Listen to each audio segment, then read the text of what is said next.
Hello good afternoon दोस्तों। आज हम एंशिएंट राजस्थान हिस्ट्री के ऊपर एक लेक्चर कर रहे हैं, छोटा सा लेक्चर है।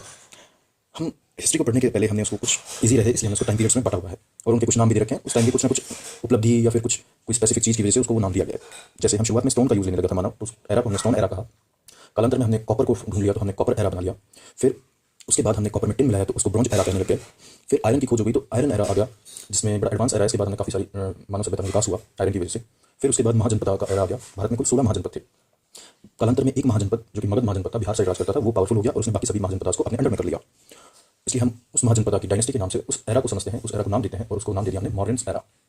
उसके बाद कुछ समय बाद मौर्यंस का डाउनफॉल आया, तो अशोक द ग्रेट हमने नाम सुना होगा। उनके बाद ऐसे राजा है जिनसे मौर्यन डायनेस्टी ठीक से संभाल नहीं पाए और मौर्यन डायनेस्टी कोलैप्स हो गई। उसको हमने पोस्ट मौर्यंस एरा कर दिया।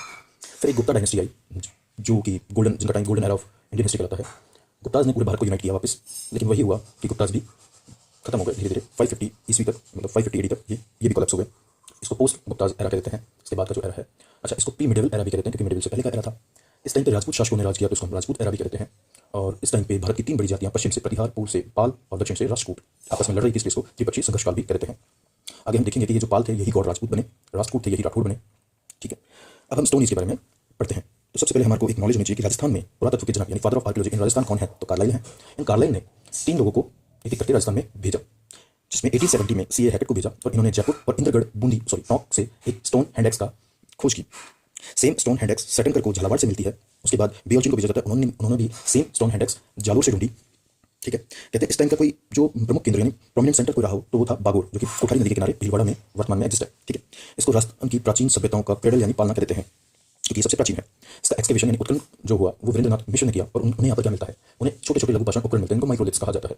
एग्रीकल्चर के प्रमाण मिलते हैं, पशुपालन के प्रमाण मिलते हैं, छेद वाली कॉपर की सुई भी मिलती है। और अगर यहाँ कॉपर की सुई मिलती है तो हमें यह अंदाजा लगता है कि यहाँ पर कभी कॉपर टाइम एरा के अंदर भी यहाँ पर लोग रहते होंगे। इसके अलावा हमारे को एक सेंटर मिलता है तिलवाड़ा, जो कि बालोतरा में पड़ता है, लूनी नदी के किनारे, जिसका एक्सकेवेशन भी वीरेंद्रनाथ मिश्र ने ही किया।